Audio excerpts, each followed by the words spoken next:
Hi, I'm Anime Rotra. I will be talking about maximizing submodular functions for recommendation in the presence of bias.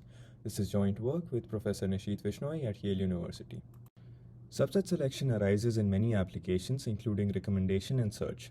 Given items, such as products, videos, or websites, the task is to select K items that are most valuable for the user. How should one model the value of a subset? Submodular functions have been used for this due to the diminishing returns property in these applications.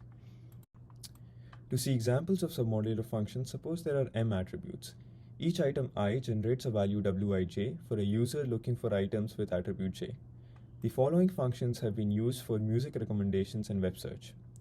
Generalizing these, we consider a family where each function is specified by a latent utility matrix W and m concave functions. Given a submodular function f, the goal is to find a subset of size k that maximizes f.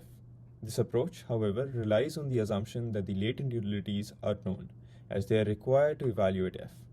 These utilities are often either directly or indirectly derived from user feedback and can contain social biases. We consider a model of bias where there are multiple disjoint groups, and for each group GL, there is a bias function phi L. Apart from affecting the items, the bias also reduces the latent utility of the selection. This is because the system maximizes the observed utilities, which are different from the latent ones. As a designer of a selection system, the question for me is, what interventions can I use to reduce the adverse effects of bias? Representational constraints are a popular intervention. Prior works study their effectiveness with independently drawn utilities. When the objective function is linear, prior works show that representational constraints can guarantee near optimal latent utility. This result, however, may not hold for submodular functions. We make a natural assumption that item categories are disjoint. Under this assumption, we first show that no matter which representational constraints are used, the selection system can use an arbitrarily large fraction of the optimal latent utility. Next, we give an algorithm that ensures near optimal latent utility for any submodular objective in our family. The key idea of this algorithm is to use constraints that are not fixed, but rather they are chosen depending on the given observed utilities. We evaluate this algorithm on the movie lens data.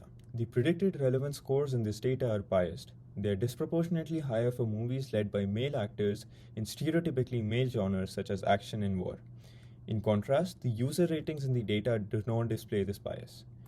We consider biased relevance scores as the observed utility and the user ratings as the latent utility.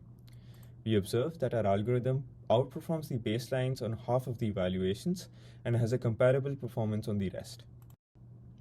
I encourage you to check out the paper and the in-person talk for more details, and thanks for your attention.